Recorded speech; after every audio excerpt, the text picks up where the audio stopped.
He stands there, still, silent. A figure crafted from bronze, seemingly untouched by time. The bustling city swirls around him, a symphony of noise and movement, but he remains unchanged. A statue. Or is he? Look closer. You might catch the subtle glint in his eye, the almost imperceptible rise and fall of his chest. He's alive, a living statue, existing in the space between reality and art. He is a master of stillness, his body a canvas painted with metallic hues. He exists in a world of his own, frozen in a moment, inviting you to share in his silent spectacle. Why would anyone choose this, to stand motionless for hours, a silent observer of humanity?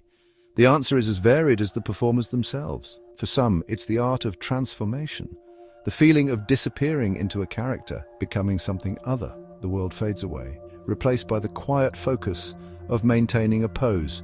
Others are drawn to the challenge, the physical and mental discipline required to hold a position, to ignore the distractions of the world. It's a test of endurance, a meditation in motionlessness. And then there's the connection, the silent dialogue that forms between a statue and its audience.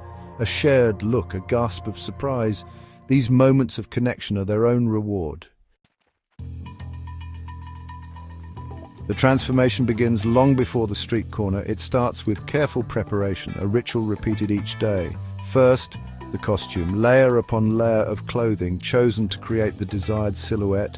Then the makeup, a painstaking process of blending and contouring, transforming flesh into stone or metal. Finally, the pose, practiced and perfected, each movement calculated for maximum impact. It's a demanding art form requiring strength, stamina, and an almost superhuman level of bladder control. But it's also exhilarating to step onto the street transformed and disappear into the role, to become a living work of art. The street corner is their stage, the passing crowds, their audience, but communication happens without a word spoken, a slight tilt of the head, a slow, deliberate blink, a subtle gesture with a gloved hand. These are the tools of their trade.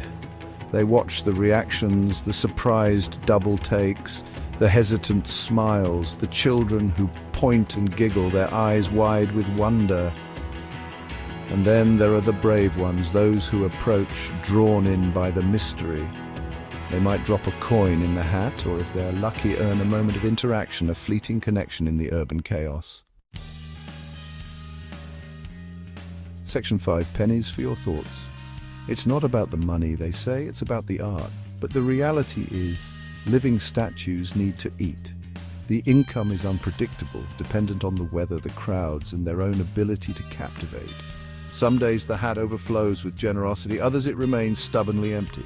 They learn to adapt, to read the crowd, to gauge their mood, a well-timed gesture, a moment of unexpected movement. These can make all the difference, but it's a precarious existence, one that requires resilience, resourcefulness, and a healthy dose of good humor.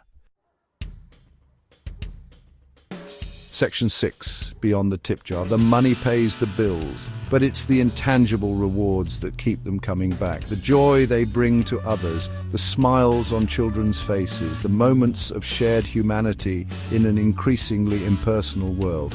They are reminders of the power of art to surprise, to delight, to make us see the world anew.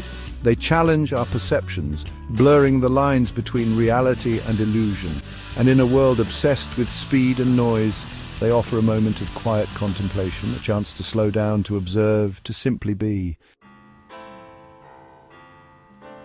Section 7, the faces in the crowd. They see it all, the good, the bad, and the downright bizarre. They are silent witnesses to the human parade. The tourists who stop and stare, snapping photos as if they've encountered a rare species. The jaded commuters, their faces etched with indifference, hurrying past without a second glance. The couples who hold hands, their love a silent language spoken in stolen glances. The lonely souls seeking solace in the anonymity of the crowd. Each face tells a story, a fleeting glimpse into the lives of strangers. And though they remain silent, the statues are listening, absorbing the stories of the city. Section 8. When statues come to life. It's the unexpected moments that make it all worthwhile. The times when the illusion is broken and the statue comes to life. A child who reaches out to touch their face, their eyes wide with wonder. A group of friends who can't resist trying to make them laugh. These interactions, however brief, are a reminder of their humanity. A reminder that even in the heart of the city, connection is possible, and sometimes, just sometimes, a deeper connection is forged. A conversation sparked, a friendship formed, proof that even in stillness there is the potential for movement. Section 9. An ode to the unmoving. So the next time you encounter a living statue, take a moment to appreciate the artistry and dedication behind the stillness. Remember that beneath the layers of paint and the carefully crafted facade lies a human being, sharing their unique gift with the world. They are the silent storytellers of the urban landscape, the keepers of wonder, a reminder that even in the most unexpected places, magic can be found if you know where to look.